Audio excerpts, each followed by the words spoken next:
Poonam ma'am माझा mute Yes, sir. माझा mute करते पण आवाज मध्ये. Okay, just let me check.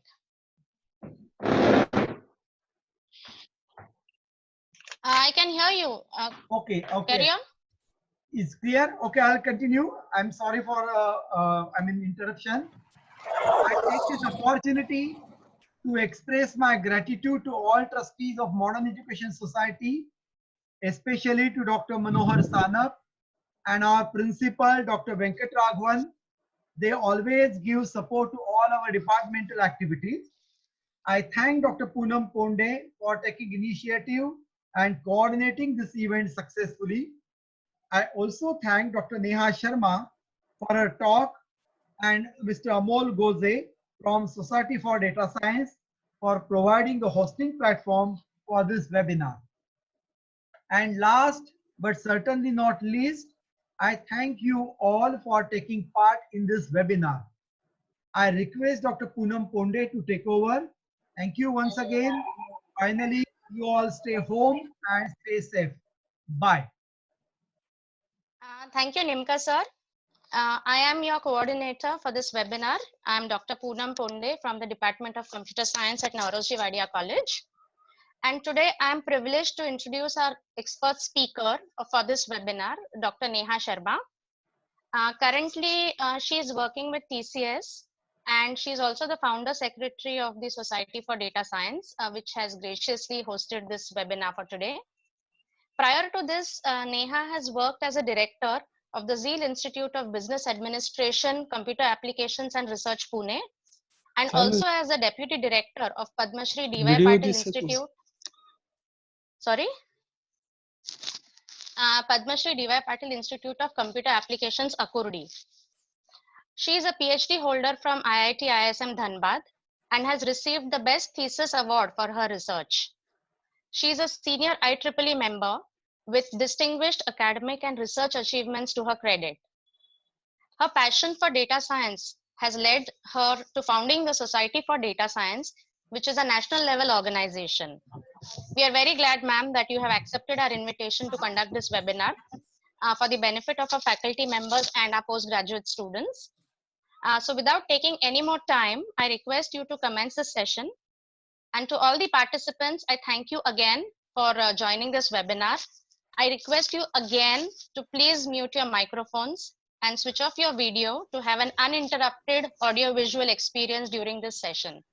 So thank you so much for all your participation and your attendance in this webinar. Over to you, Neha ma'am. Thank you, Poonam. Very good afternoon to all the esteemed listeners and participants for today's webinar. And I am really, really very thankful to the management and me an opportunity to interact with all of you. And I'm sure it is going to be a very, very informative and interactive. There will be a lot of takeaways, I'm sure, after this session. And before I start, it becomes my duty to thank Vice Chancellor of Wadia College, Director Sir of the Institute, HOD, and last but not the least, Dr. Poonam Ponde, who has been very instrumental in organizing this webinar and bringing all of us together on this platform. Thank you, Poonam, for that. And I will start my session with that. And the objective of the session would be like to understand the basics of data science. Also to understand the concept with the help of COVID data. Now, why COVID data? Because it is readily available to you, to me, to everybody all across the globe. So that is something very easily available to all of us, and we can use that data to learn data science concept and take our careers in the stream of data science. Now, Poonam has already introduced me, so this does not make much sense here. Around 21 plus years of experience, and mostly like 15 to 16 years of experience in academia alone, and Still, I have a very soft corner for students, research scholars, faculties. My heart lies there till date, and probably it will continue to be like that forever. One more important thing is like we had formed Society for Data Science in the year 2018. So now Society for Data Science is around 2.5 years old. But I can very confidently and proudly say that though it is 2.5 years old, but we bring in the experience of more than a century put together, because the people who are associated are very experienced. And I mean, if you add all the experience together, it is much, much more than century years of experience.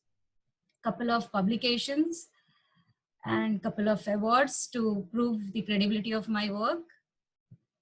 Now, starting with a very basic question for you all to think over, like what is data science? Now, when the word pops up before us, what is that comes into our mind? So to make it simpler, I would like you to just think about the word data science. In fact, just think about the word science. Now, what is the meaning of science?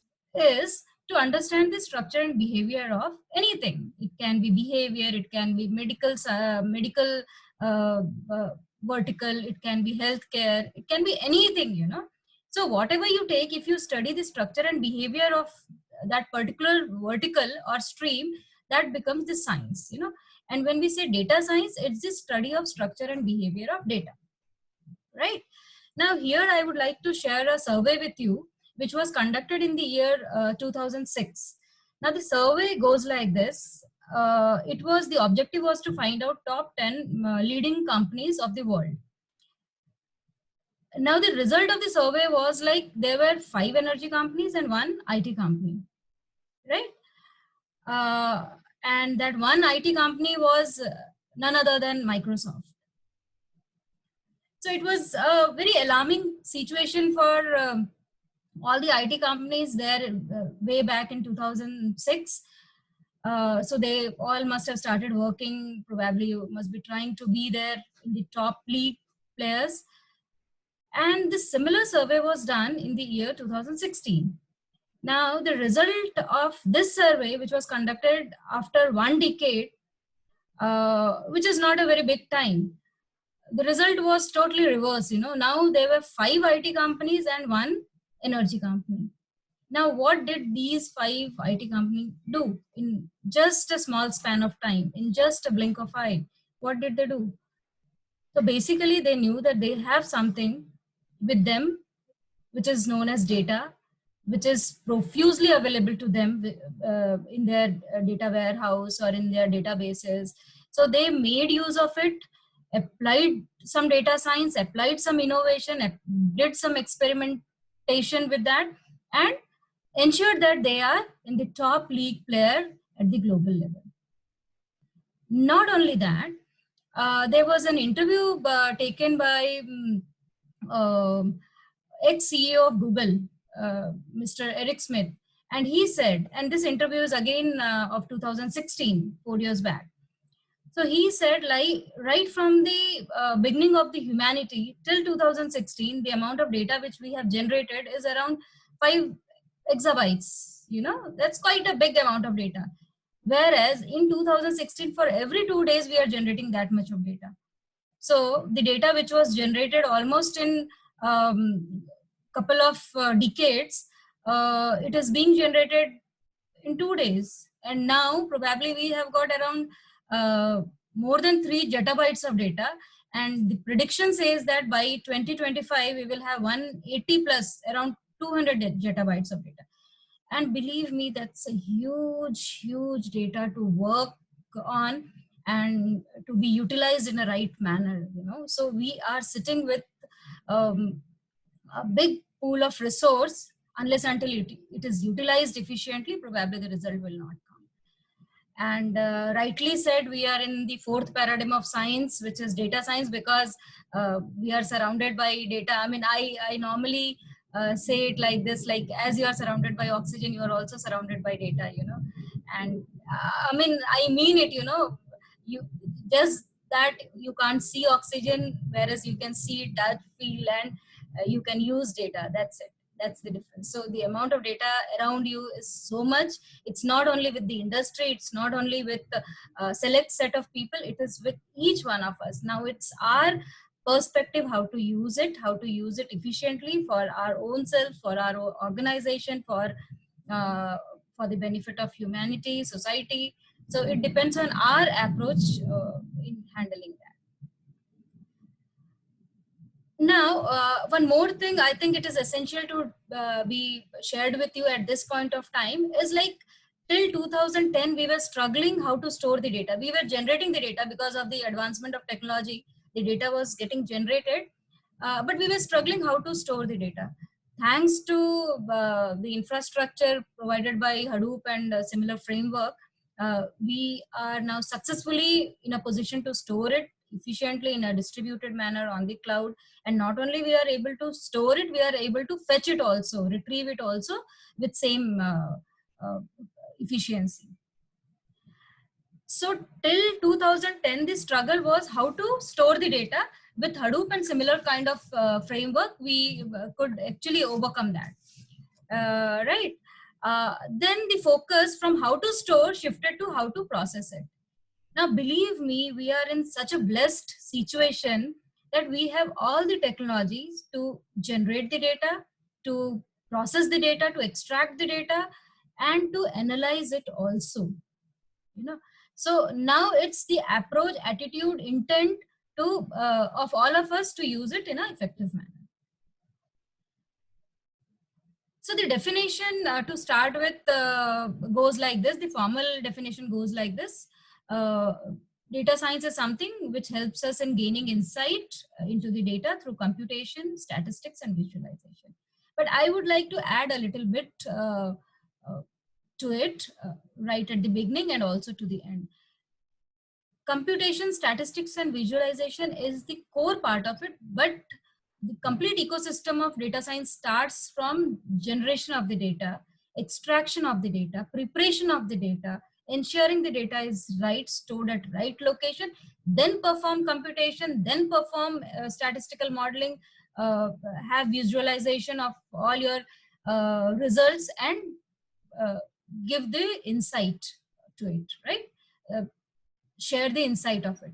And it does not end it there.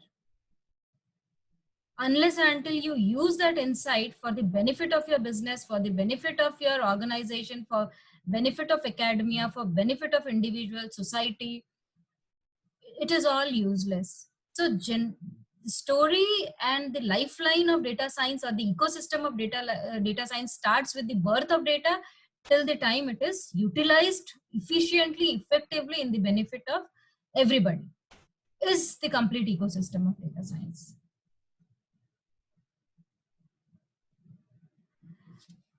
Now the word has become a buzz now. It is now in very much in vogue. But I just want to let you know that this is not a new thing which has come before us recently, or in like 5, 6, 10 years in the time span of this. You know, this was there since the time we have data science was there.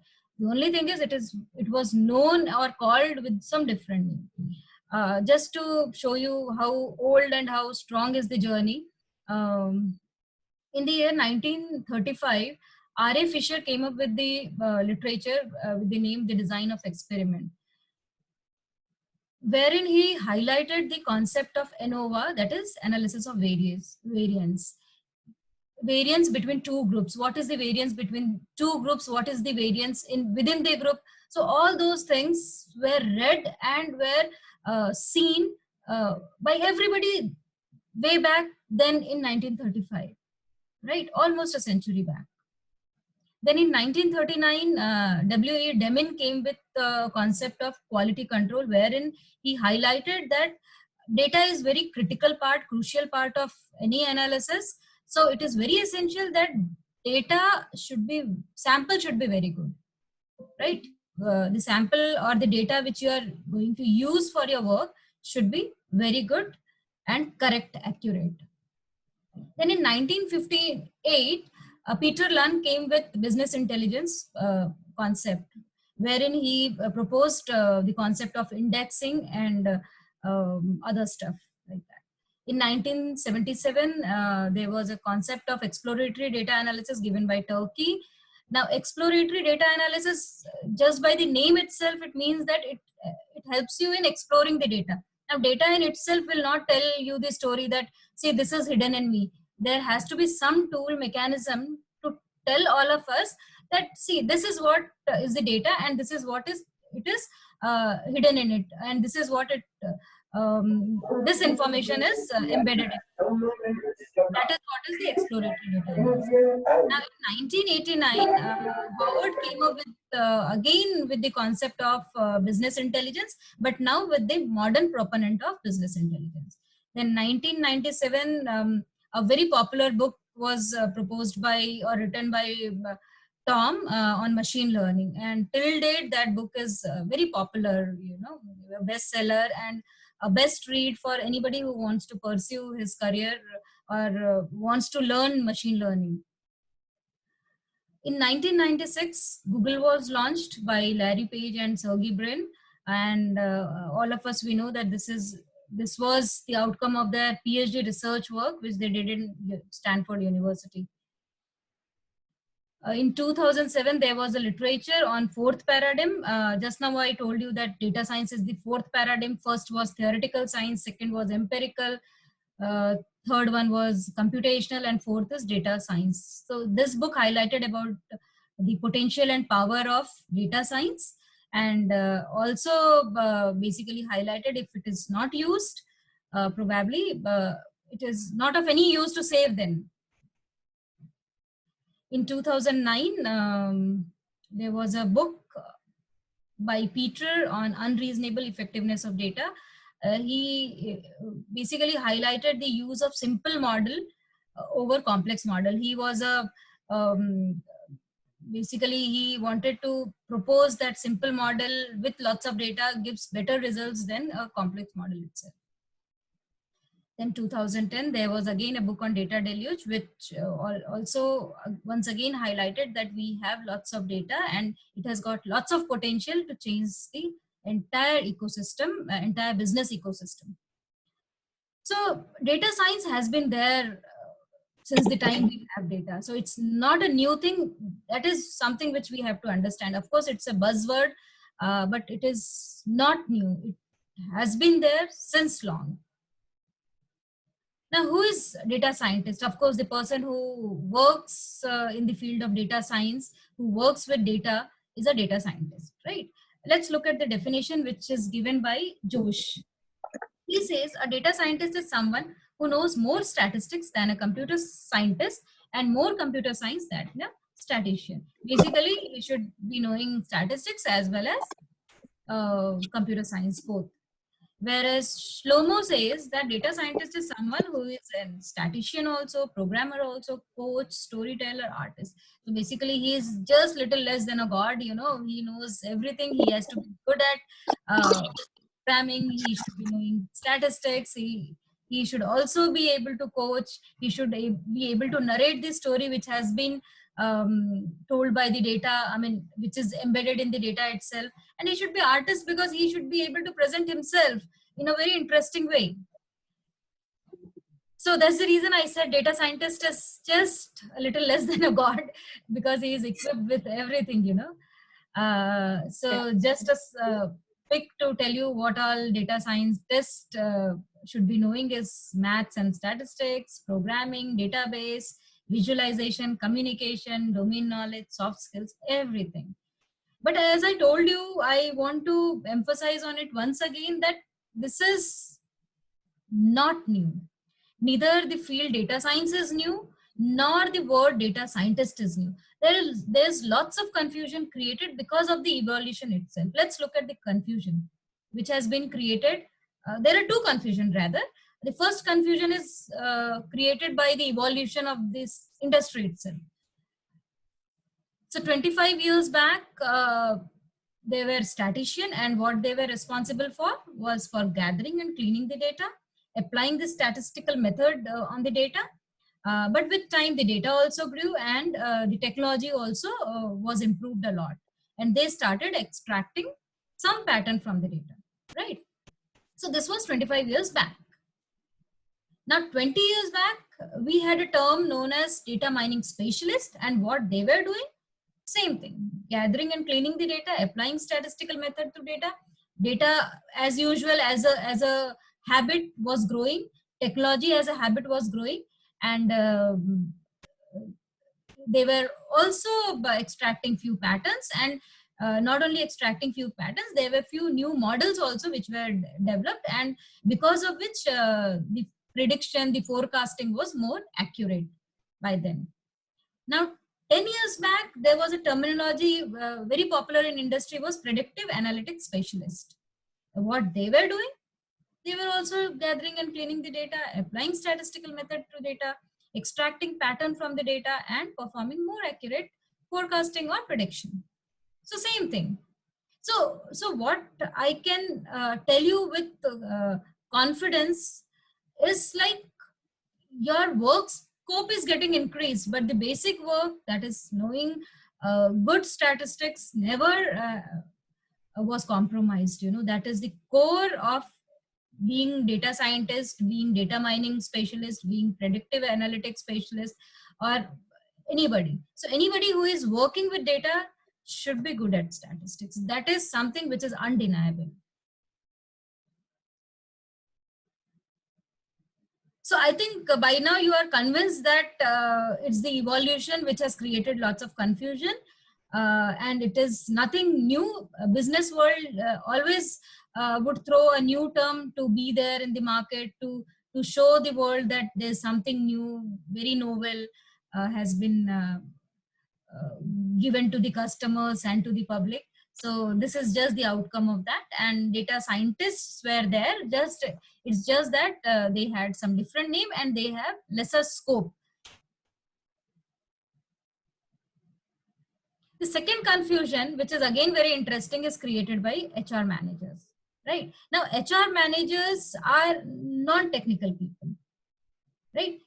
When I say this, I do not mean that they do not know anything, but it is as such very complicated, and the difference is so minute that probably we also get confused at times. So we cannot blame HR managers also, but then they actually label different requirement with different name, you know, so that creates confusion. So they want maybe data analytics specialist, and they have called somebody who says that no, I am not this.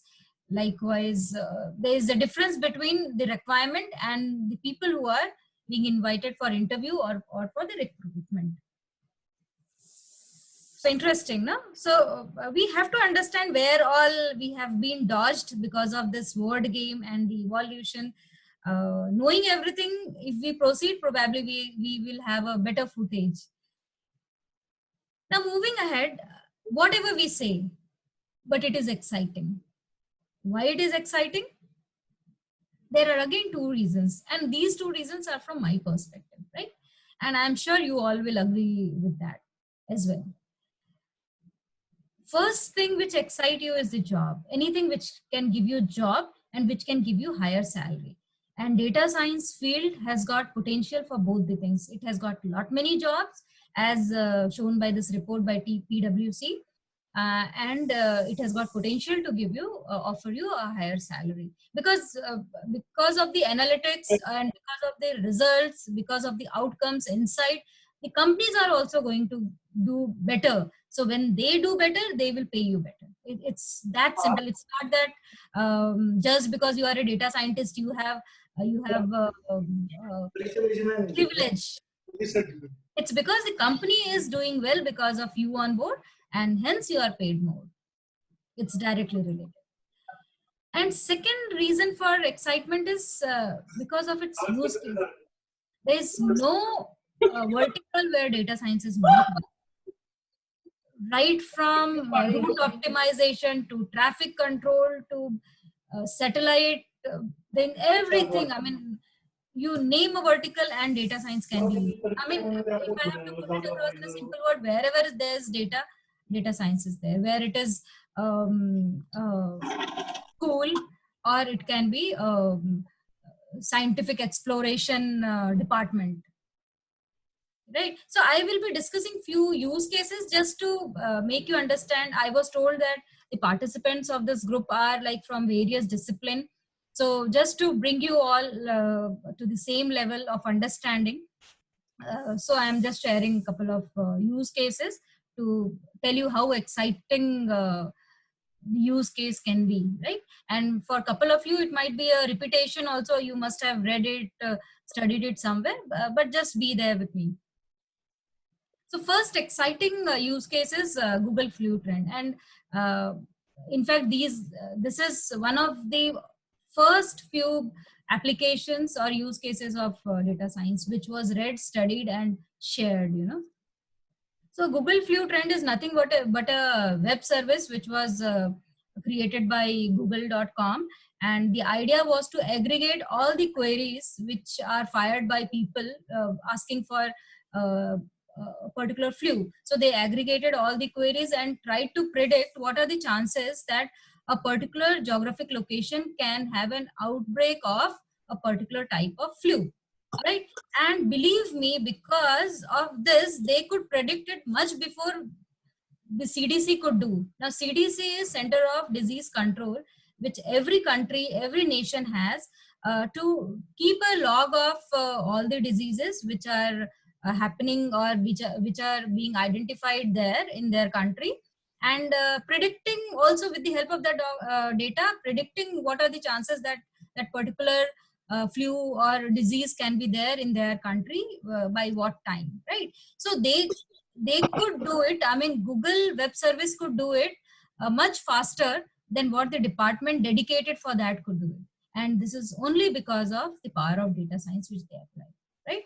Very interesting. You all can search for it and read it in detail how they actually did it, which algorithm they applied, and how actually. But to make you understand at this point of time in a simpler word, they basically aggregated all the queries and applied the data science algorithm and predicted the outbreak of flu, right?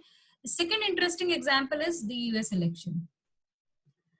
Now, this is again a very interesting case study wherein Romney and Barack Obama were the presidential candidates, and both of them were following the contemporary process or contemporary style of campaigning to woo their prospective citizens so that they vote for either of them or themselves, and probably they can become the president.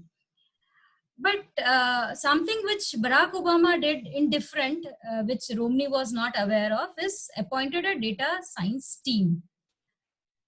Now, this data science team was responsible for collecting all the data at first place, looking at the data, whether all the data points, all the people of the country, of the nation are being reflected or not.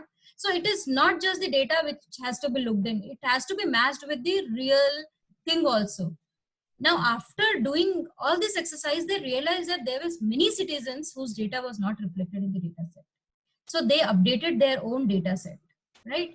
Now, once their data set was ready, they approached each and every person who was not voting or whose name was not there in the data set and tried to convince them, tried to understand why they do not come out. And then convince them that if they come out and vote, probably this person will be the president, and probably he will take care of their needs and demands. So they convinced people for coming out and voting for Barack Obama. Now, when the results were out, even Romney was surprised to see that how come the people number, I mean, his database had different count, whereas the people who turned out to polling booth were much higher than his count. So he was surprised to know that from where these people have come. They are also the citizen of the country. So this was all because of the team of data scientists who were working day and night. I think the time span which was mentioned in the article is like 1 year they were working. So that was the outcome, hard work of 1 year of the team of data scientists. And because of this success story, there is one position which has been created in White House itself is the position for data scientist. And the first data scientist who was appointed in the US White House was Dr. DJ Patil. Third, and again very important application and use case of data science is PageRank. Now, PageRank is something which is given to each and every website portal on the internet, you know, just to show which page is important and which page is not important. I mean, it's a relative term, which has got more important, which is lesser than that. I mean, you can see here, you can see two big bubbles there, but one has got 38.4% and the other one has got 34.39%. So you can easily make out that bubble B or the portal B or the website B, whatever is that page is more important than page C, you know. And this also tells you about the behavior of the people who are visiting on that particular website. If suppose, hypothetically, you assume that these bubbles are nothing but the brands of a company, right? So easily after looking this graph, you can make out that the brand B is doing better, brand C is slightly behind it, and other brands are nowhere close to it. So this tells you about the behavior of the consumer also. So internet these days are no longer just a medium to communicate and exchange mails and just post your, this is a revenue generator, you know. So now if suppose if I have, I am a startup and I want to market one of my product, it will always be good for me to post it on the web page which is more popular, which has got high page rank, right? So, and this does not happen very simply. There's lots of data science algorithm which goes into play to actually ascertain what is the traffic to that page, how many incomings and how many outgoings, like how many people visit from other web page to that web page, and how many people visit from that web page to other web page. So looking at the traffic, knowing what is the page rank, and helping people to know which page is more important. Another use case which we are using day in and day out is internet search and sponsored search. Now, when you perform any search, if suppose you want to know about, say, data science, you will perform a search. The search address, like the result of the search which is coming to you or thrown to you in front of you, is not just coming like that. There's lots of data science algorithm which is running beneath and giving you or serving your query rather. Likewise, sponsored search is also similar. It's not that you just make a payment and you will be figured out at the top of the list, you know, in the search. There's again lots of bidding goes in, lots of algorithm goes in to ensure that you are there at the top. It's not just the payment. Of course, payment you have to do, that goes without saying, but it's not just the payment, because people have got money. There are many people who have got who have the capability to pay and be there at the top. So there has to be some algorithm in which it can be there in unbiased manner. Another very interesting use case of recommendation system is use case of data science is recommendation system, and we all are aware of it. Like the moment you start searching for something, you'll be popped up with some suggestions. Like when you go to Amazon.com or you go to Netflix or wherever you go, you know, you search for a small T-shirt, also you'll be thrown with lots of option, right? So how does this work? It basically works on the basis of your demographic information, which includes your age, your gender, where do you stay, you are from which country, what is your salary, what is your paying capacity, what is your purchasing history, what is your browsing history. I mean, what all websites you look, what all things you are interested in. Like suppose if you look at a particular portal for learning something, say for data science. So next time when you log in, you will be thrown up with multiple options, you know, like you can visit this also to learn more. You can visit that particular site also to learn more. So lots of options are thrown before you, because at the back end, people are working, systems are working to know what is your taste, what is your liking, and probably to propose something which is matching to your taste and liking. Next, very interesting and very innovative application of data science is driverless car. We all are listening about it, but we are yet to see it ourselves. So this is a car which is fitted with lots of sensors, lots of cameras, communication devices, because of which it can communicate to other devices nearby. And basically the car makes itself aware of its surrounding. Car exactly knows what is there to its left, right, and in front, and exactly know where to speed up, where to slow down, and where to take U-turn and all those things. So this is a beautiful example of data science in association with artificial intelligence and all those stuff. Very upcoming application of data science is sports analytics, which not only helps you to improve your own game, but also helps you to win the game, because you can easily observe the game of other team also or other individual also, and can plan out how you have to handle that particular critical situation, which is otherwise difficult to handle in runtime. So you can practice it with a guidance, with an advice which comes from sports analytics. So this is again getting very popular with coaches and other people who are into sports. So depending on the data set which you have, you can have multiple applications or the applications around it. So these are just a few summary, summary of what we have seen till now. So important to know what kind of data set you have and what kind of application can be built around it, and what you want to know, what you want to predict is also important.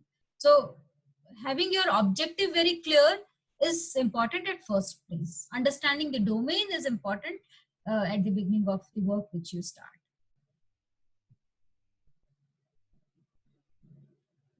Poonam, I just want to assure if the voice and everything is clear, because I feel it is going smoothly. Yeah, it is absolutely fine. We can hear you very clearly. No problem at all. Thank you. Yeah, thanks. Now moving ahead, the first question comes to our mind is like, from where does the data come from? So data science is all about data, and where is this data residing? How to search for it, where it is? As I said, I keep on repeating, that's my favorite statement, as you are surrounded by oxygen, you are surrounded by data also. So look at it. Whatever click you do, everything, your ad impression, your server request, the response, fast forward, whatever you do online is a digital data. It is converted to digital data. Internet of Things, your all gadgets have the capability to communicate with the other gadgets, which generates lots of data. Your all sophisticated devices, high-tech instruments in hospital, used by defense. So all sophisticated devices also generate lots of data, lots and lots of data. Last but not the least is like social media data, your likes, your tweets, your hashtags is nothing but adding to the existing data. So lots of avenue to generate data. The moment you do anything on your computer, on the internet, on the social media, it just directly get translated into the digital data. So basically, in the world of data science, it's all data, and now it's no more just a data, it's a big data. So you can easily make out through this graph that till 1998 or 1999, you had just the structured data. If I have to tell you what is structured data in a simple way is whatever you store in the form of table, where you have columns and you have rows, right? like we store in the Excel. So whatever is stored in that form is all structured data because it has got a structure associated with it. If you have something apart from that, is either semi-structured or unstructured. All your audios, videos, pictures, your hashtags, everything, your likes, your tweets, all are unstructured. All comes under unstructured data. But we cannot ignore it because it's going to be like 80% of the data is going to be unstructured data. Right, so we can't ignore it. In fact, we use it to understand the behavior of people, you know, how people like it or not, whether what improvement they want. It's basically being used to improve the customer's experience, right? And from where do we get these data generated? I'll just repeat once again. We had all of these in the previous slide, but you get it from financial log, text files, multimedia form, sensors, instrument, and these are just indicative list. I mean, to understand it in a right way is like whatever you do online, whatever you do in your laptop, computer, everything get converted into the digital data. Either structured or unstructured, but data. What is the need of data science, right? That is also very important to know right at the beginning of the session before we proceed and understand the concept of data science. So because of the revolution of technology, now when I'm saying this technology, IoT is there, blockchain is there, artificial intelligence is there, your 3D printers are there, your unmanned aerial vehicles are there. There's so many things. Every day we are coming up with a new technology or the improved version of the earlier technology. Now with each technology, now technologies are coming out to help us, but with that, things which is getting generated is data. Continuous data flow is there, and most of it is in unstructured way. Good that we have a data storage mechanism in the form of Hadoop infrastructure or framework kind of thing. But what we are lacking is predictive analytic capability and scientific insights because of it. Now, if I have to explain you this, what I mean by this is like data storage. Like if you take traffic data. So traffic data has been accumulated, collected since ages, you know, but it was not being used the way we are using it right now. Earlier, the traffic data used to get collected, given to the department. Department used to have a look at it, try to understand which traffic has got more load, and do we require road widening or a flyover or a sub bridge there in that location. So that was used to take those kind of long-term decision, you know. But now the same data which was not being utilized to predict something is being used to tell you like which route is good, which route you should follow. If you intend to go from location A to location B, and the moment you feed in your computer or maybe mobile that you want to go to location B, immediately within no time you'll be prompted with 3 locations, I mean 3 routes, and you will also be advised that this route is very heavy with traffic, do not follow that, better you follow this. Now once you have those analytics with you, you can actually take the right route as per your time available and other information which has been given. I would like to give you one more example. We are talking about, in fact, in a moment we will be talking about COVID data. So COVID data is freely available to all of us. You know, it's in a public domain. Now, if we have that data, and that's again a huge amount of data. Now, if we have that data, but if we can't predict how many cases we are going to have in future, and without knowing that, how do we prepare ourselves for any eventuality which may happen in the future?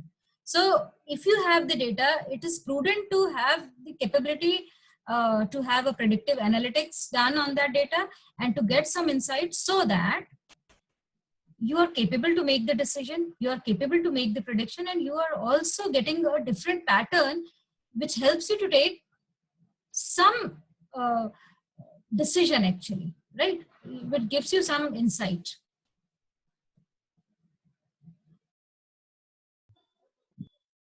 Okay, so we have Neha ma'am back with us and we can resume So the sorry session. for that. I'm so Not sorry. a problem, it happens. No problem.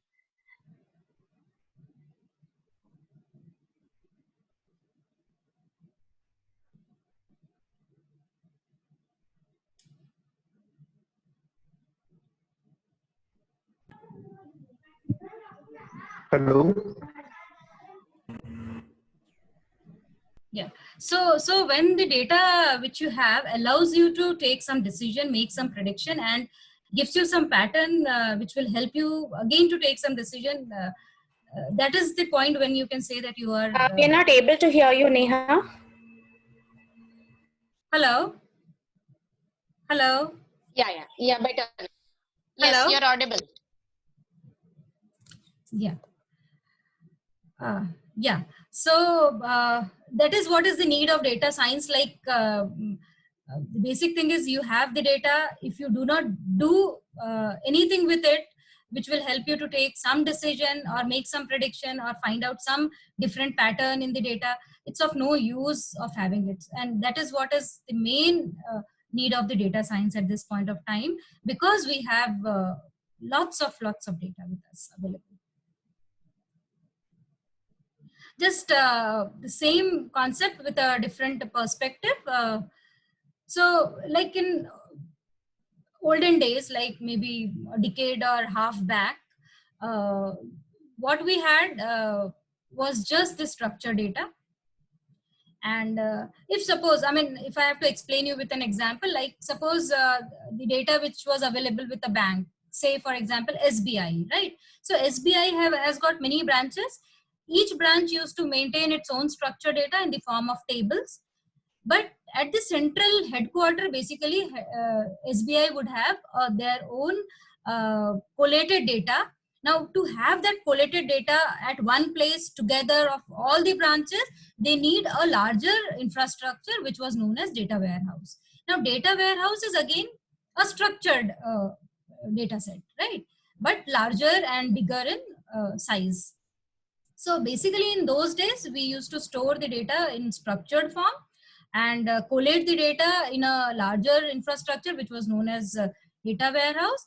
And we used to use traditional BI to find out some reports or create some dashboards to just help you know what the data which is stored in your data warehouse has to say to you. What is there? Like if suppose it is a bank data set, which branch is doing well, how much loan you have given to which section of people, like how much agricultural loan you have given, how much home loan you have given. So such kind of insight used to be grouped up, can easily be grouped up and shown it to you. So that is what is the use of data in those days.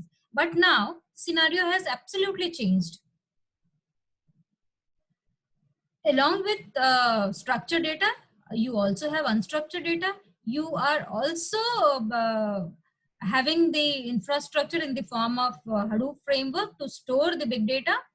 And you are also having advanced data science algorithm in the form of like clustering algorithm, classification algorithm, association rules. So all these things are available to help you know what are the association, what is the association between two events. Is there any association? If you know that there is any association between the event which happened 10 years back and now, you of course can take precaution in future, right? Likewise, if you know that these things are of same nature, you can treat them, you can cluster them and treat them alike.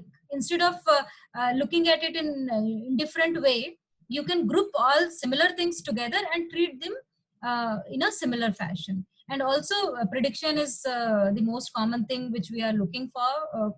I mean, the entire exercise is to predict and forecasting. And once you can you are in a position to apply data science algorithm, you get some scientific discovery, and because of which you can take your action, which is good for everybody, like for business, for organization, for society, for everyone. So this is how the situation has changed. The amount of data has changed. The way we used to store has changed. The way we used to summarize it has changed, right?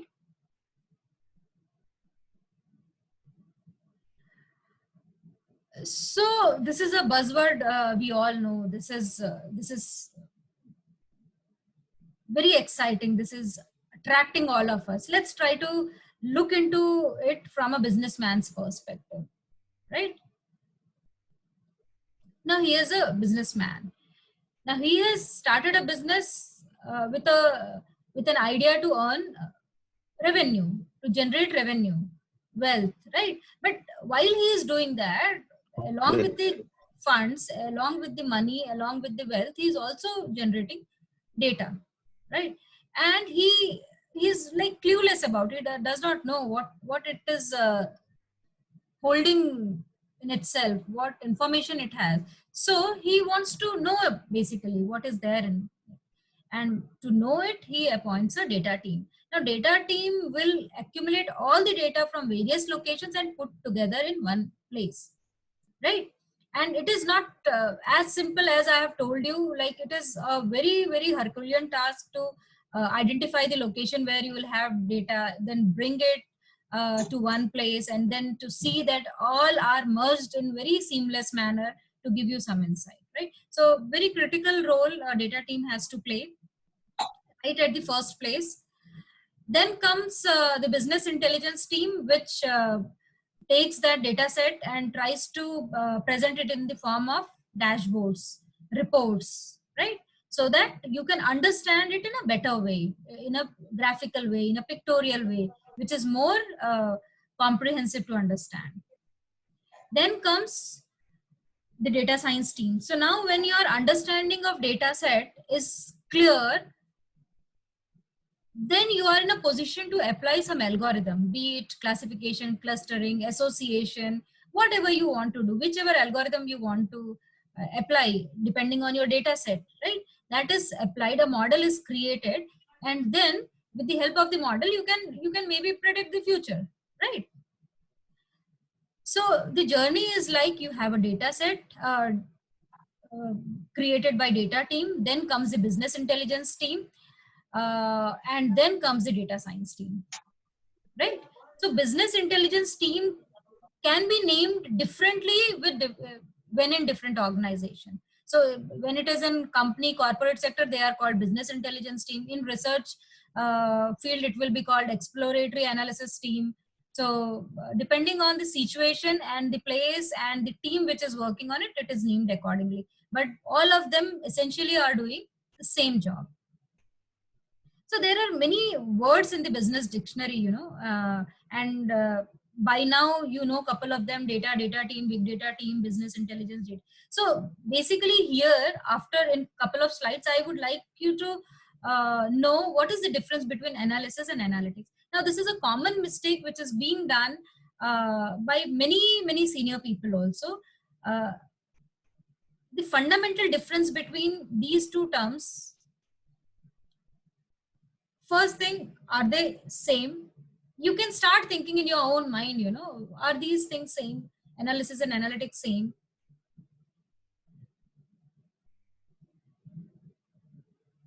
Now, if you have to perform an analysis on a data set, what you will do, you will divide it into a smaller handleable subsets, and then you analyze it, and then you will collate the data set. Now, if suppose this data set is Indian data set of COVID, right? So what you will do, you will divide it in the form of state data set and probably analyze it and then collate it to become a national analysis, right? So when you look at the past data and present the understanding of it from the past or historical data, that is called the analysis, right? It will not answer your hows and whys. It will just present the fact as it is in the form of graphs, chart, pictures, report, whatever. But it will not say even a single word beyond what the data in the historical data set is representing, right? Whereas analytics is all about future. So once you know the past properly, you can think of predicting the future also, right? Now, analytics is basically divided into qualitative and quantitative. Quantitative is actually the main analytics, whereas qualitative is also analytics because you are talking about future. When you are talking about future, it becomes analytics. But in the case of qualitative, you use analysis, which you have done on your historical data, and you apply your intuition and judgment, right? Your experience to it. And then try to predict what can be the future, and you work accordingly. Whereas quantitative, you crunch the data, you apply all the algorithm, mathematical formula, computational intelligence and everything, and then predict the future. So quantitative is backed by all algorithm and data. The outcome is only on the basis of data after crunching it, applying algorithm. Whereas qualitative is your intuition also. And many a times, believe me, I mean, though we do not talk much about qualitative, but many senior people, the people at very high position, they use qualitative analytics very often. You know, at times you don't get much from quantitative, so you have to apply your qualitative intelligence, you know, analytics. Just to explain it in a better way, here is the fashion designer for all of you, right? And she intends to design a code which is and she intends to design a code, and she wants also that the code should be hit, one of its own kind, you know. So to design it in such a way, a dream code kind of thing, she studies all the designs in the past, right? She analyzes all the designs in the past, and after her study is over, she knows that this pattern is very hit, and she wants to modify it in this way to give a modern punch to it, and then probably it will be a great hit. So she analyzes the past data, she adds her experience, ideas to it, and then comes out with the code. So this is your qualitative analytics, right? Now quantitative is, now she has to launch this. She is very particular for it to be a hit. So not only the design should be appropriate, the timing also should be correct. So now she has appointed a quantitative analytic person, and who will apply all the algorithms, crunch the data, and will come up with a date or the month which will be suitable for it to be launched, you know. So that is your quantitative analytics. So when you, in simple words, when you crunch the data, apply algorithm to know the future, it's quantitative. When you use your judgment, it is qualitative. Simple, isn't it?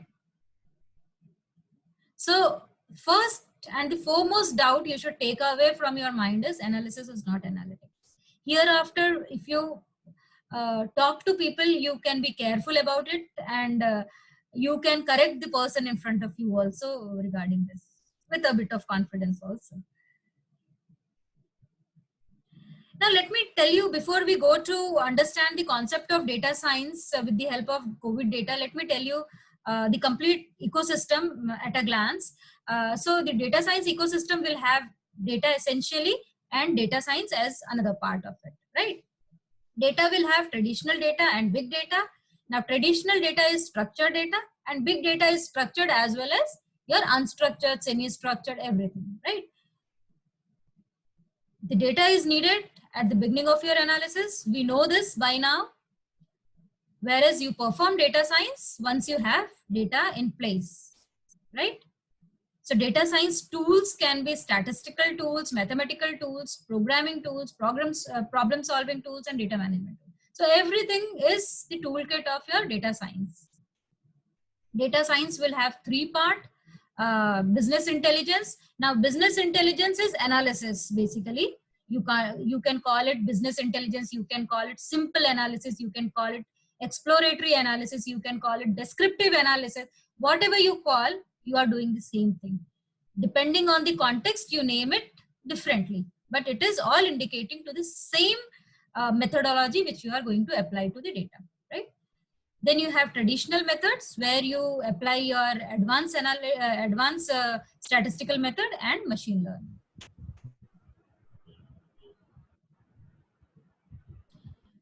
As we all know, the business intelligence will help you to analyze the past data that you have already collected. This is what it is showing.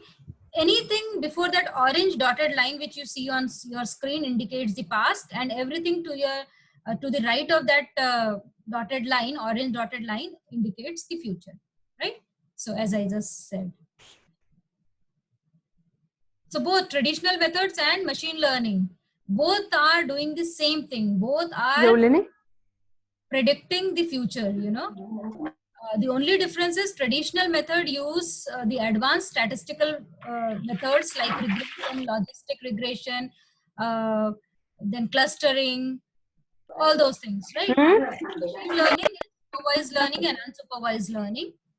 You use all those concepts, advanced concept, deep learning, all those things are being used. So here in traditional method, you are doing it yourself with the help of the data. Whereas in machine learning, you are training machine to learn on its own, right? Your effort goes more in training the machine to do its job, to do the prediction job on its own, right? So to tell you in the simple way, if the data is traditional, you go for traditional method. If your data is big, you can go for machine learning, right? You can, I mean, when I'm saying this, you cannot take it as a thumb rule, but generally we do it. I mean, if you have to learn machine learning, you need not go for just big data. You can learn it with the help of traditional data also, right? But it's essentially, if you have to do some bigger projects, this is what is the practice. Now moving ahead, let me share the concept of data science with the help of COVID data. Now, as I said, like COVID data is freely available, readily available. Anybody and all of us can pull it out and start working on it. Oh, ma'am. So let's look at the steps of data science. The first step is data discovery. The second step is data preparation. Then comes data analysis, which is also known as exploratory analysis. Then comes the data analytics or predictive modeling. Then comes visualization and actionable insight, right? Now, when you go through multiple literature, this may vary here and there depending on the authors or the researchers' personal perspective, but more or less this revolves around this, right? Now, the first step is to discover the open data related to COVID. Now, this slide says that COVID open data discovery, but the data set which I am sharing with you right now is not about COVID. We will come to the COVID data a little later. I'll tell you the link of those in case if you do not know. But this data discovery slide which I am presenting to you right now is about the project which we are doing right now with a couple of students to predict the number of cases, COVID cases in future, and to see whether we have the human resource and the infrastructure available to match that emergency situation, if at all it is there in future. So to optimize the human resource and to optimize the infrastructure which is available with us and to use it very smartly, this research is all about that, you know. So the first data set which we found out was National Health Profile 2019. Now this is a PDF document of around 250 pages plus, and you can find this document in this link given here. Now, all the piece of data is given there, but it is in PDF document. You have to create your own CSV after pulling it out from there. Then we also looked at World Health Organization data. It is mainly to know which state has got how much doctors. For that piece of data, basically we refer to WHO data site. Then we also visited Ministry of Health and Family Welfare on that particular link. Then we also went through data.gov.in and MCI's data set also, because we wanted to know how many medical hospitals are there in any state and how many students are there with each hospital, right? And few more sites. Now you have to understand then these all websites are government websites. Same piece of information about the number of hospitals, the number of doctors, the number of beds are available at multiple sites. It is available in National Health Profile also. It is available in Ministry of Health and Family Welfare website also. But then at some instance, we found that the data is not same. Both are from government organization at government portal, but the data values were different in both the websites. The data which was available on both the websites, right? The reason for this difference, what we could found is like one was 2 years old data and the other one was 1 year old data. But still, this was one discrepancy which I am quoting you, but there were many other discrepancy also. Like if you go to data.gov.in, the data was at the minimum granularity, like we had the data till village level, you know, the hospitals which are available at village level. Whereas in National Health Profile document, we had the data at state level, right? So the data in the government websites were available in different granularity. So that was one thing which was very challenging. You cannot just pull out the data, merge it up and start working it. So you have to look in the data in very careful manner. You have to transform it and you have to collate it very intelligently, very smartly, very patiently. That is most important. Next step is to prepare the data. And this step towards preparation is like you gather the data, discover the data, cleanse the data, transform the data, enrich the data, and then you create the data, right? So how did we do it? Now, this is just a snapshot of my Excel sheet which we have prepared, and each color band which you can see on the screen is coming from different data portals. You know, this particular government hospital and bed has come from different site, sub-center PHCs and CHC has come from different site, infrastructure at ESI Corporation has come from different place. So everything has to be merged up. Some were at national level and some data were at a lowest granular level, like at village level or Gram Panchayat level or at district level. So everything has to be transformed, collected, transformed and placed it in the data set here, which I have presented you. Now looking at this data set, can you make out anything? I mean, of course, it looks like a good data set organized properly with good numbers and figures. First thing, you can't make out whether, if I'm saying Andhra Pradesh has got 193 rural hospital and 6,480 rural hospital beds. I mean, you will never be able to emphasize on that particular data value if it is given to you in this form. This is very cumbersome for any single person or even for a team to look at it in this way. So it is very essential to present it in a descriptive way, explore it and present it in this descriptive way. So next step is towards data analysis or business intelligence or exploratory analysis or whatever you want to call it, right? Basically, you are reading the historical data and presenting it in understandable manner.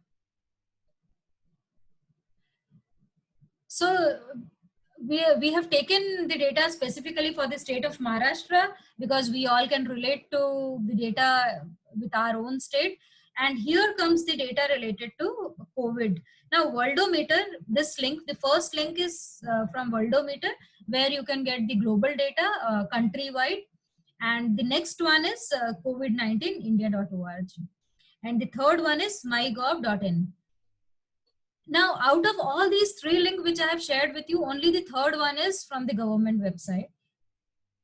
The other two are crowdsourcing, which has been done with the help of APIs. You know, these websites have been created with the help of APIs. And of course, these are not government sites, but then they claim, and we all have to accept it, that they are up to date with the current data. The latest data is available to them because government has got its own procedure to submit the data, to combine it, and then to upload it in public domain. Whereas they do not have any protocol like that. They do it as they get the data, they do it. Right? So the data here is more updated. That's what, and especially for research, you can always take this data without any problem. So on the right side of your screen, you can see that I have given you the Indian statistics. It is again a snapshot from COVID-19india.org, and this is 1 day old. Today, I think the count is 80,000. This is 1 day old data, right? So when the data is presented to you in this consolidated form, summarized form, you get a better understanding of what you have in your data set, right? I will try to explain it in more elaborative way with more examples. So look at this. This is as on 10th of May. This graph was made on 10th of May. And just by looking at it, whether you are a technical person, non-technical person, administrative person, just by looking at it, you know that these are the total number of cases in my state on 10th of May. And this is the death toll. And this is the number for recovered people, you know. So at a glance, you will get to know what is the statistics. Now, immediately after that, I have just presented the state-wise total of confirmed cases for our country, right? Now, looking at this graph, immediately the first view which will come to your mind is like, oh my God, we are really in very serious situation. Maharashtra is in serious situation, and we all should do something about it. At least by staying at home, at least we do not increase that number, right? So graph helps you to give a perspective at one glance. You need not read through it. See, basically, the expert says that you read more through your eyes, you know. The 3 lines which I have kept or which I have included in my slide at the bottom, nobody will be reading that, but then graph you can easily see and perceive, right? So that's the reason it has to be converted into the form of graphs and charts for better understanding, better perceiving. Likewise, now you know so many cases are there. So do we have sufficient number of government hospital and beds? Now when I'm saying government hospital and beds, one more challenge I would like to share with all of you at this point of time is we tried to hunt for private hospitals and number of beds associated with that, but there's no single place where that particular piece of data is available. We really are wondering. At my personal level also, I have searched at multiple locations, tried to speak to people, but somehow the data is not available.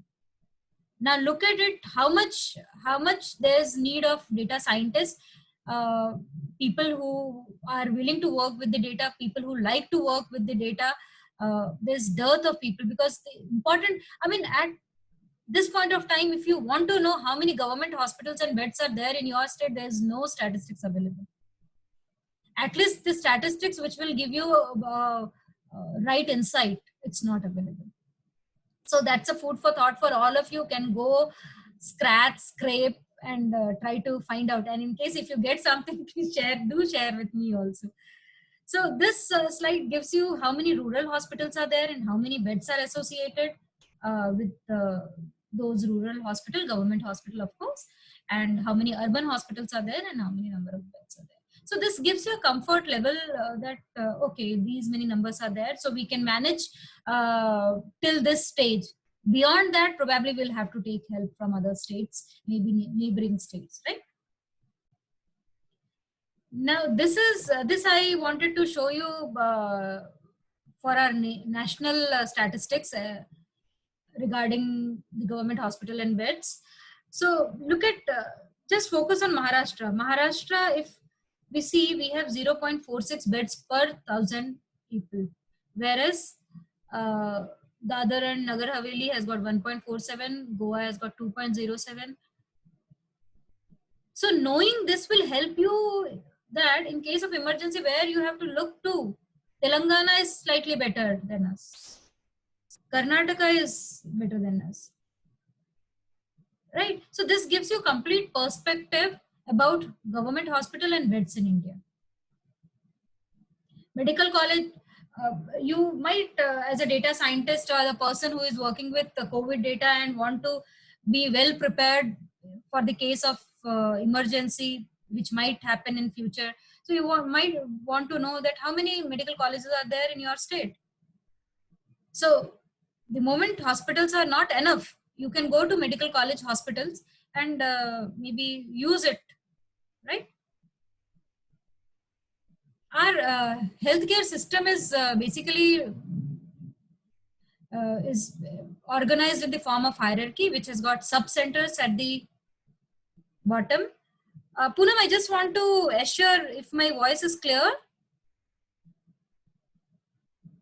It is right now. It was a little grainy in the middle, but it is fine now. Because it is showing me unstable internet connection. So that's the reason I asked. It's perfect now, no? Right, right. Okay, thank you. Yeah, but the audio is absolutely clear. Yeah. Okay. So as I was telling you, like healthcare system is organized in a proper hierarchy in our country. It starts with at the bottom level with sub-centers, with public healthcare centers, followed by community health care centers, and then sub-divisional hospitals and district hospitals. So this is the hierarchy, and you can easily make out how many hospital or healthcare centers are there at each level till last mile. Also, it might be of the interest to all of us to know how many doctors are there. So doctors at CHC, doctors at PHC, how many allopathy doctors are there working in the government sector, how many MCI registered doctors are there in your state. So you have quite a few doctors, but in government sector, there are not enough doctors, right? Now, this is to give you a glimpse of doctors in India. Now, we have maximum number of cases in our country, whereas we do not have sufficient number of doctors to match that, you know. So you have to have some measure, some planning, some strategy in place to cater to a situation which might occur in future. We all are praying that that should not happen, but in case something goes wrong, because the curve is not dipping, it is since last 4-5 days, it is crossing the figure of 3,000 every day. You know, it's very alarming for all of us. It's not only doctors which are critical for the COVID situation. The people who are working on ground are health workers. So how many health workers, male, female you have, how many health assistants you have. So this gives you a complete picture about that also, right? So that you can prepare, plan, strategize.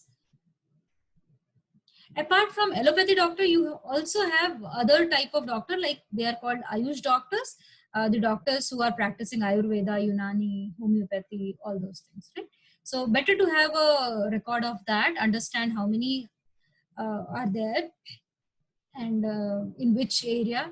So do we have sufficient number in a particular hotspot, right?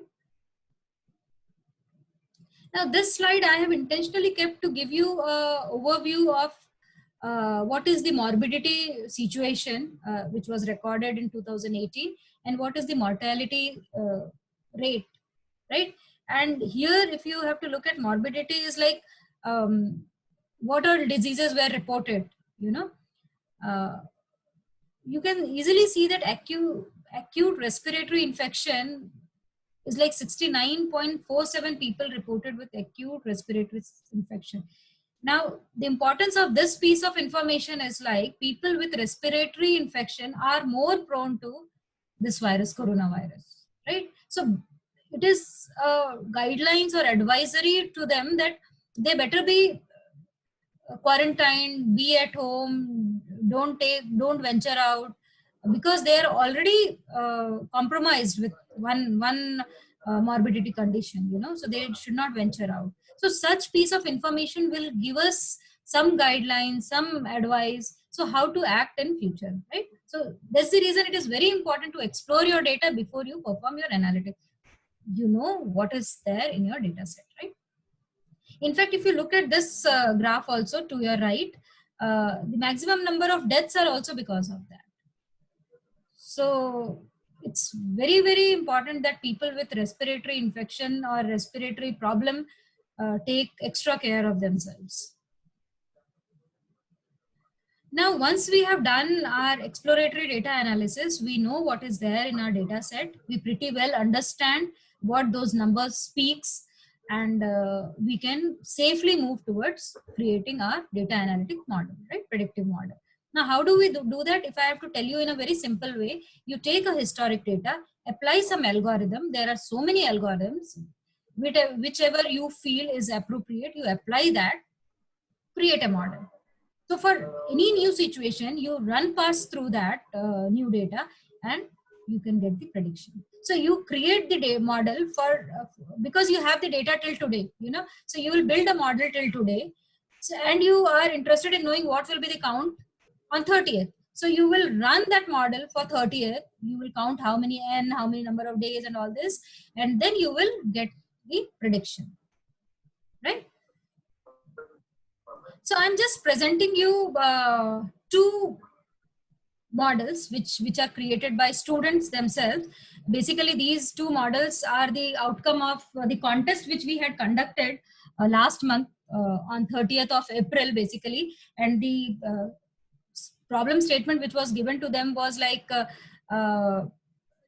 COVID data, what will be the, I mean, they had to predict the number of cases of COVID on 15th of May, right? So they predicted what would be the number of cases, COVID infected cases as on today. Today is 15th, right? So this was done on 30th of April. Now look at this very critically, you know. So first team, they thought of applying polynomial regression model, right? To the COVID data given to them, and the data set was shared by us. So they applied it, they plotted it, and they could see that the curve is not bending, and the result of their prediction was 73,500 plus, right? 73,400 something. And today is 80,000. So, I mean, we can, since the project was done by student, we can give them the grace, and we can say that, yes, the prediction model which they built was more or less correct, right? And the algorithm they used can be considered correct algorithm chosen for building a model, right? And you can see the graph. As per them, the graph is going straight like this, right? Now, look at the second team. As per the second team, they also used polynomial regression model algorithm, and both the teams, I can very confidently tell you that both the teams had no way to communicate with each other, because they were not aware who were participating, who all are the team members.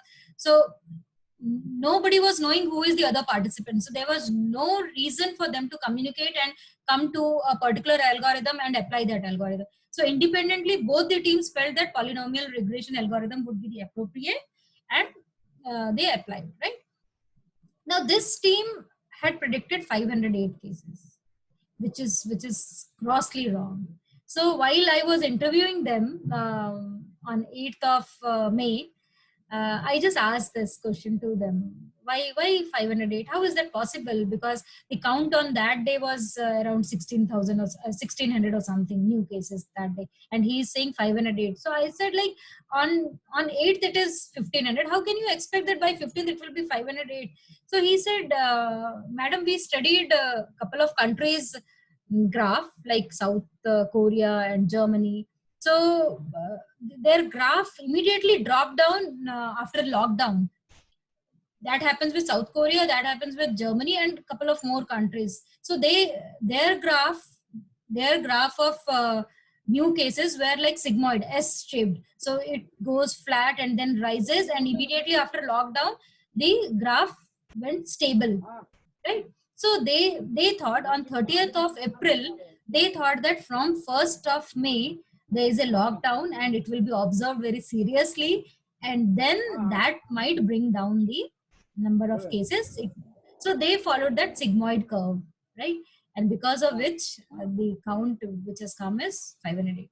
And that was the reason that appealed a lot to me and to the other jury member also, that the thought process was so pure. I mean, they kept all the perspective open, and they thought of all the possibilities, studied well the cases of other countries, and then they applied it. So that's the reason they got, I mean, this is nowhere close to the fact, but then the thought process which went into designing a model was very important. Now, one more point which I want to highlight here is this is just a model, predictive model. This will give you a direction. This is not an accurate thing. This is, you are trying to peep into future with the help of some model. This may be correct, this may not be correct. So we never say this model is 100% true. You will hardly find any model to be 100% accurate. It is accurate to certain percentage, like 75% accurate, 80% accurate, 90% accurate. You try to bring it close to 100%, but it is never 100%. You know, it is not a simulation. We need to understand it is just a direction which we get with the help of that model. So this is how the two teams build up the model, and the results were so contrast. You know, the one person who thought straight and built up a model was very close to the reality, and this person who thought in very critical way was nowhere close to reality. But then I gave him good marks just because of his thought and study and his work, and that's the reason I have put it here on the presentation also. So moving ahead, so once you have built up the model, you will predict something, and then you will take the action, precautionary action according to that. Now let's look at some lessons which are very important from data science point of view, and we will look at those lessons from taking COVID data into consideration. Right? The first lesson is you need to understand that data collection is a process. You know, you just can't take the data from anywhere and start working on it. It's a process. You have to understand it. You have to do it systematically, without which, if you work in a haste, you just pull the data, start analyzing and performing analytics, probably the model which you will build will be useless. You know, better invest time in doing data collection, data preparation properly, so that the model becomes much simpler, much closer to the reality, right? The international standard for COVID reporting is for each country to report the number of deaths that occur in the hospital on daily basis. So this was the guideline for every hospital in every country to report their COVID cases, right?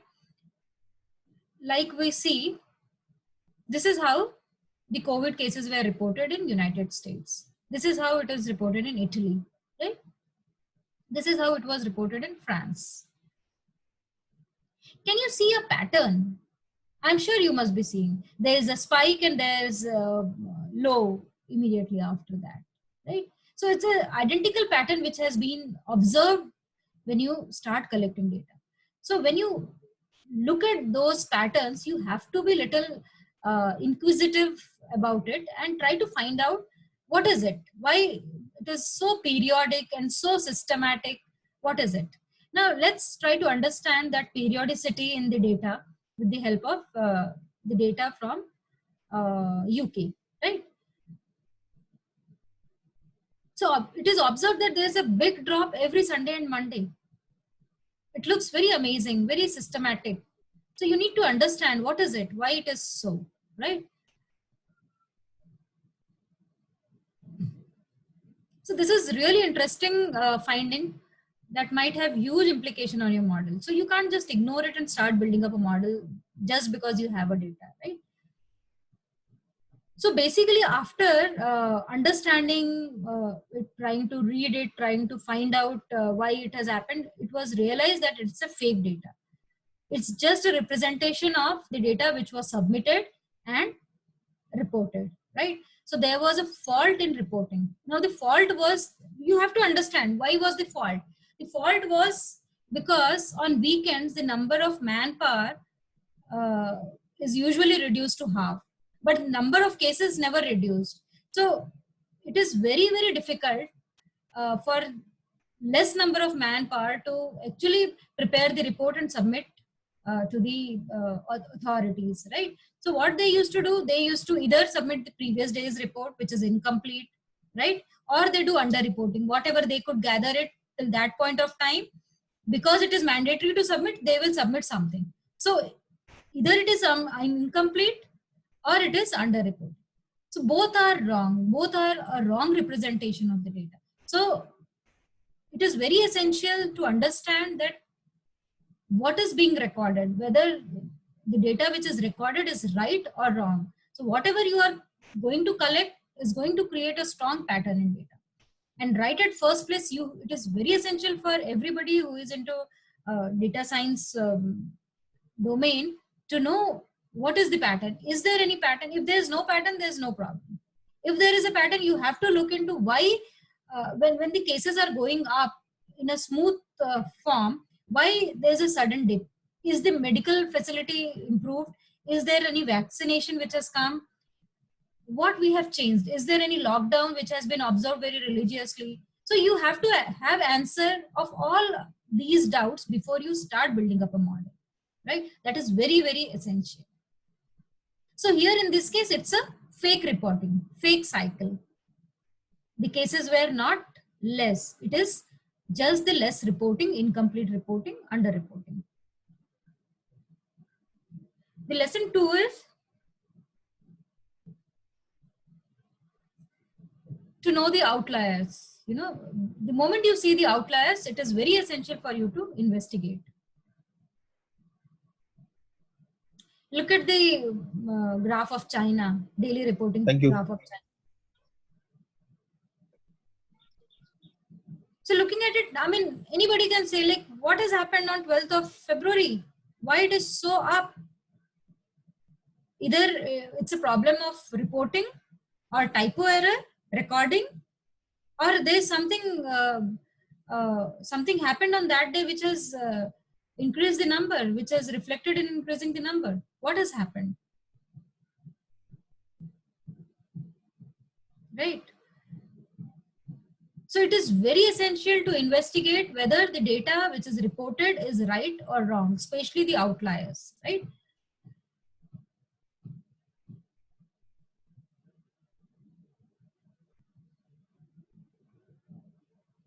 So what was the practice in China was to report every day, as it was a direction to everybody all across the globe to report every day. So they were also reporting every day, but they were reporting all the cases which were tested with the help of RNA based virus test, right? That is blood test kind of thing. But at the same time, they were also doing X-ray test to test because the number of cases were more and it was difficult to do RNA test for everybody. So few of the cases which were not appearing very serious, they used to send it for X-ray test. So those cases were not reported, but those tests were being done. And for all the days till 11th of February, they submitted the report of RNA test. But on 12th February, they submitted the report of RNA test, that is blood test, as well as all the reports of X-ray test also till that date. So this is not a wrong data. This is not a fake data. This is the actual data, but then reported on a single day, accumulated and reported on a single day. So the data science person should know how to normalize it, whether to consider it or not, how to basically settle it before he goes ahead and builds up a model.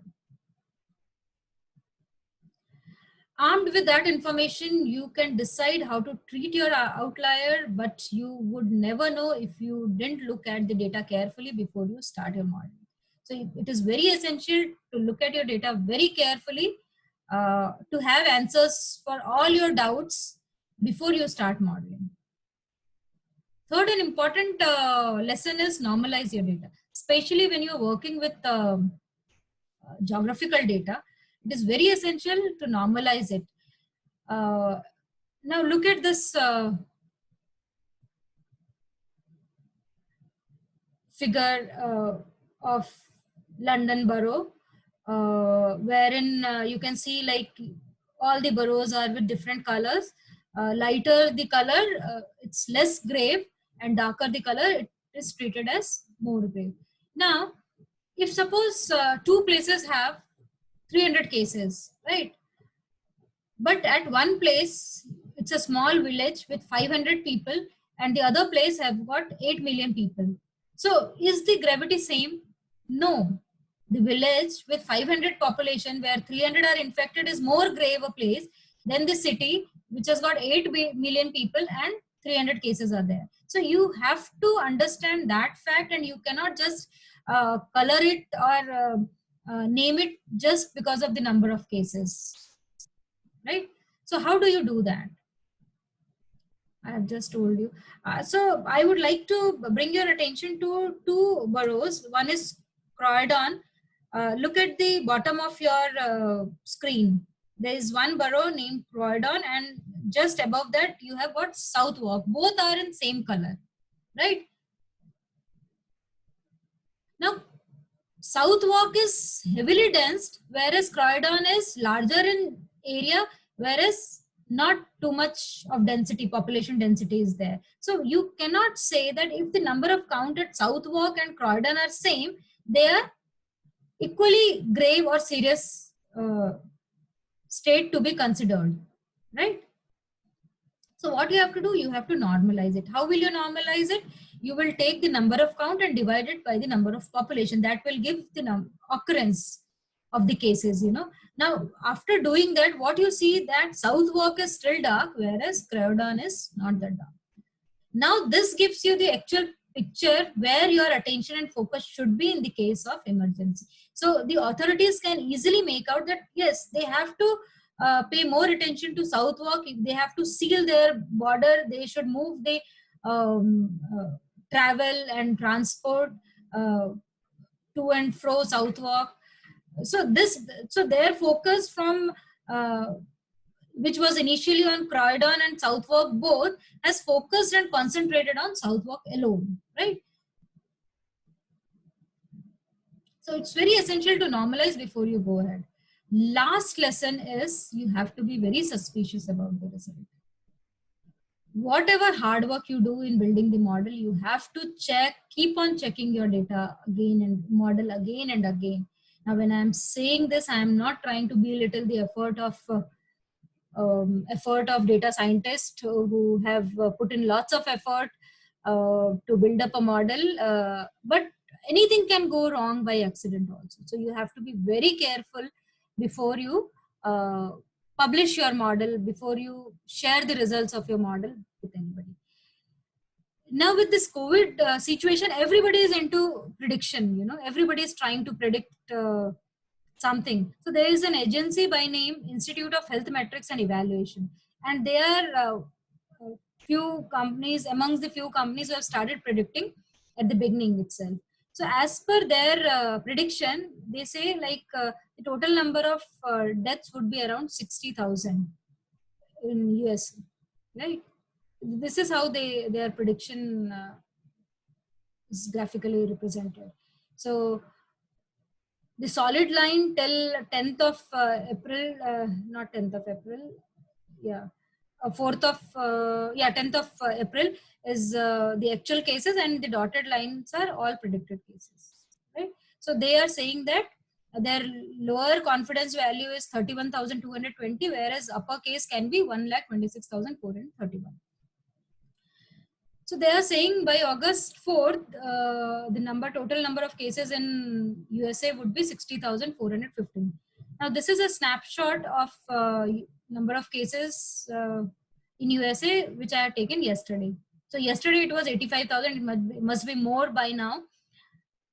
And we are not in August till now. We are still on 15th of May. And prediction has gone hayway by now only. So as I told you at the beginning also, it's just a model. This gives you a direction. You can just prepare yourself with this prediction, but you can't say that it is. And this is a very rare situation. You have to understand this is very rare situation.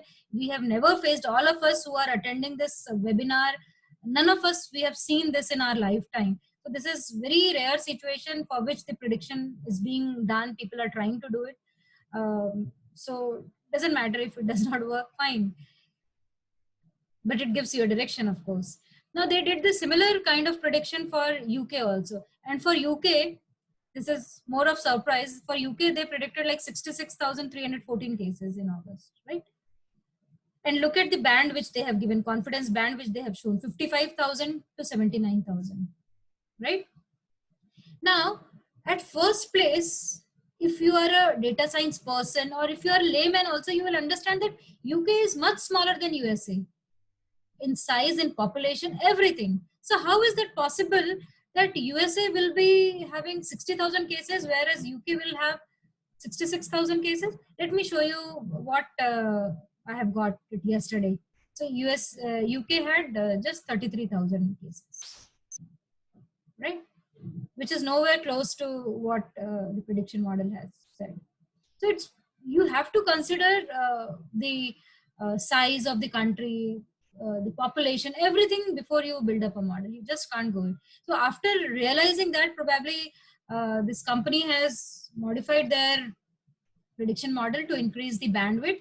Now they are saying that it can be anywhere some between 27,557 to 1,50,000, right? And today it is 33,000. So somewhere close to the prediction. So prediction is very, very difficult thing, you know, difficult thing in sense because you don't know the future. Whatever you know of past, you are using that knowledge to predict and peep into the future. You know? So it's just a guideline. It is not a simulation. So it has to be kept in your mind that it's just a prediction. It has got all the rights to go wrong. So with that, those important 4 lessons of data science, probably I can very confidently say that the future of data science is very, very bright. You might not believe if I say, but then the leaders of the industries are also saying this. And see, the thing which is not going to change is data. You know, everything will remain, will change. Your technology will change. Everything will change. You know, advanced.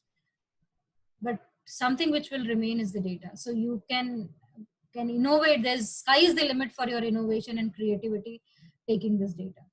So future is very bright as far as the field of data science is concerned. And it is interesting also. It's not that only bright, it is interesting. The more you get involved, the more you learn, you will, I mean, if something excites you and that becomes your profession also, what more you want, you know. So now this slide shows that it's going to be increase in number of data science role in future. It will be clearly defined, which is fuzzy right now. It will be more clear in the future. You'll have more jobs. The education system will have more normalized data science education incorporated, and advanced ML will be used to foster data science. So I hope that you all will try your hand in data science. At least you will start with basic statistics and work on that. As I told you at the beginning that Society for Data Science was formed in the year 2018, and the idea was to create the ecosystem, and the people who are passionate about creating the ecosystem should be brought in, and the objective was to create a forum for interchange, empower people, have more outreach program, organize seminars and conferences, help develop the think tank, have more real life applications. So and this objective cannot be achieved, cannot be realized unless until good people come on board, good people try to join hands with us. So I appeal whosoever is interested in this vertical, please reach out to me and other members of Data Science Society, so that we all can work together and grow together. So as I told you, see, student development program, faculty development program, seminars are something which every society does, you know. But what we do differently is the project, the real-time projects. Most of us, if you look at the core team of Society for Data Science, it has got a very balanced team of academician, senior academician, researcher, corporate people, people who are working on live projects. So something like that. It's a very balanced team, So the salient feature, the most important feature is the project which we give to, real-time project which we give to the students.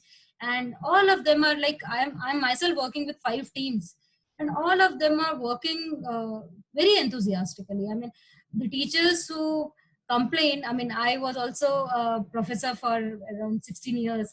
So I never faced such situation, but then most of the teachers, they come back with the complaint that students are not doing so and so things, and they're struggling to reach out to the students. But I think if you do not change your way of teaching, if it is not realistic, probably it will not appeal to the students also. It has to be project oriented. The concept needs to be taught in line with the industry. There's no other way. You can't attract. Students are having multiple avenues to learn, to get knowledge. We have to be, as an individual, as a professor, we have to be slightly different than what is available. We have to have our personal touch when we deal with them.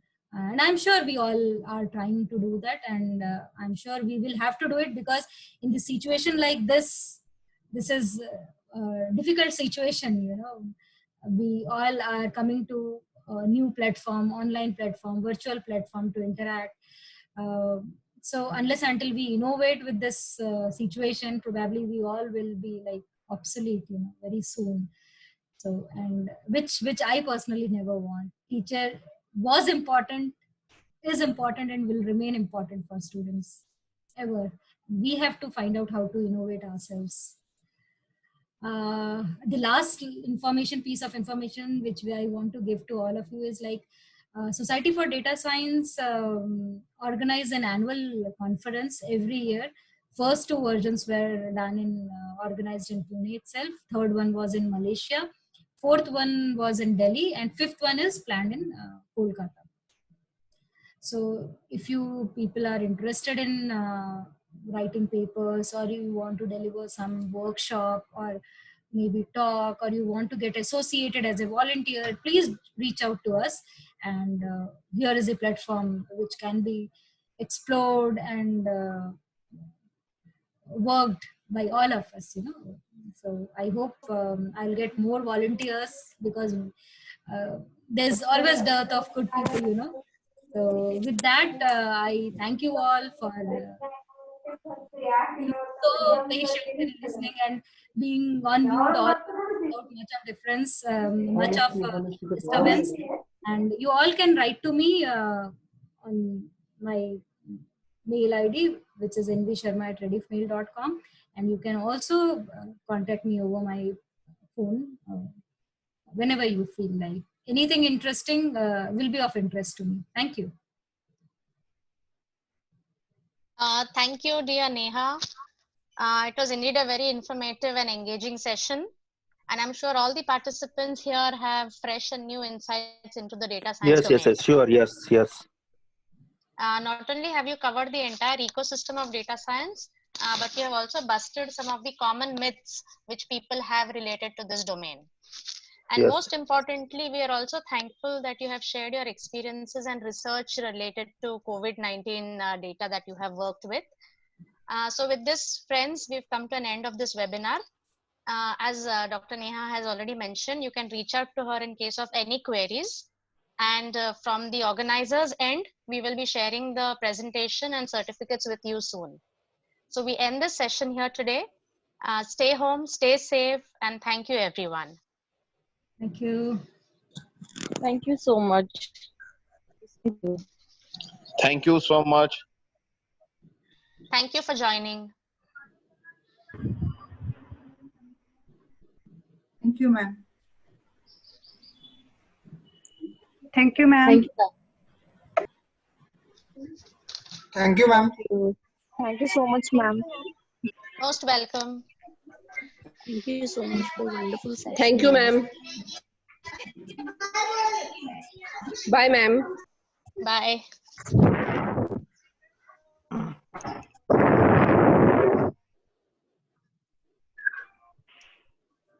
Thank you. Thank you. Thank you. Thank you, ma'am. Thank you, ma'am.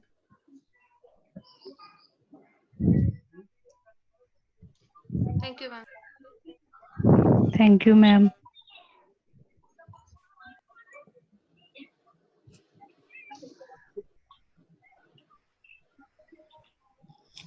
Thank you, madam. Thank you, madam.